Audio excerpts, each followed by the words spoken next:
Hey everybody, Mr. On Demand, man with the master plan. My master plan today is to share with you a little bit of information about how you can use the Tor network and filter your current regular internet access through that in order to give you an added sense of security and privacy on your internet connection in Windows. And the Tor network, if you're not familiar with it, it's referred to a lot of times as the dark net, but we're not really going to be using that underground portion of the internet. We're just going to be filtering our internet usage through it so that we have some added privacy. Let's go ahead and get started. So what we're going to do is we're going to search for onion fruit, and we're going to go to the Onion Fruit Connect, and we're going to go ahead and download the latest version right here. Once you download the latest version, you're going to then want to go ahead and open it. And once you open it, it'll go through the setup process that will allow you to get started using onion fruit for the first time. Now you're going to see it open up down here, and it says Tor disconnected. Okay, so now we're going to go ahead and turn on right here where it says Tor disconnected. We're going to go ahead and turn that on. You can change the country if you want. We set it to random. Let's see what it goes ahead and sets us up with. Now you're going to see dragonfruit.network onion fruit status, and it says onion fruit connection status connected to the Netherlands 1337 service GmbH, and we are on the Tor network. Okay, now I want you to see what happens when I do a search after we've connected to the Tor network, and you're going to see these search terms come up. We're going to turn this off.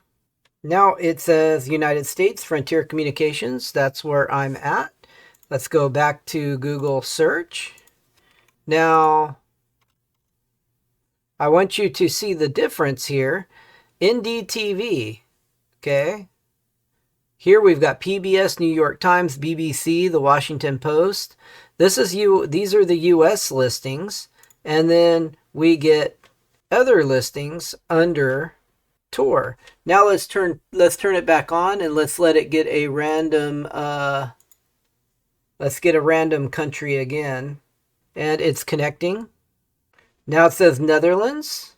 Now let's go back and do a search for news. And you can see NDTV, IFSF climbing, and news.at. You can see the language here.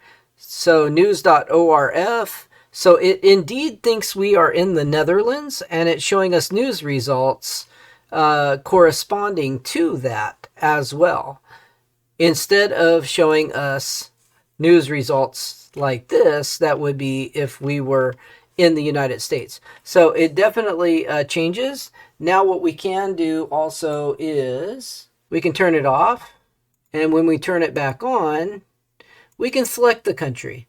So you can see there is a wide variety of countries here. If we want to select one of those countries for it to think we are in, for instance, if I wanted to select Mexico, for instance, and we're going to turn it back on, it should come up telling me status and should show Mexico. Mexico, country. Now let's go ahead and see what we get for search results. And you can see U.S. sanctions, Mexican banks, Mexican news,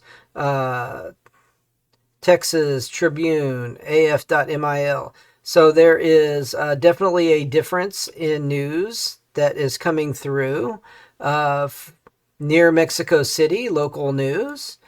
So it thinks we're in Mexico right now. So this is definitely an option for you to use instead of a VPN. If you're interested in protecting yourself when you're online, this can definitely be a useful tool. I'm not going to pretend that it's perfect, because by no means is anything ever perfect, but this is a way for you to filter your traffic and filter your internet usage through a program that's kind of like a VPN, but not. I want to thank you for watching this video, and if you liked it, please leave a like down below and comment why you liked it. Also, if you didn't like it, let me know down below that as well, and let me know why you didn't like it, and so I can try to make my videos better in the future for all of you. I hope you guys are all having a great day, and I'll see you in the next video.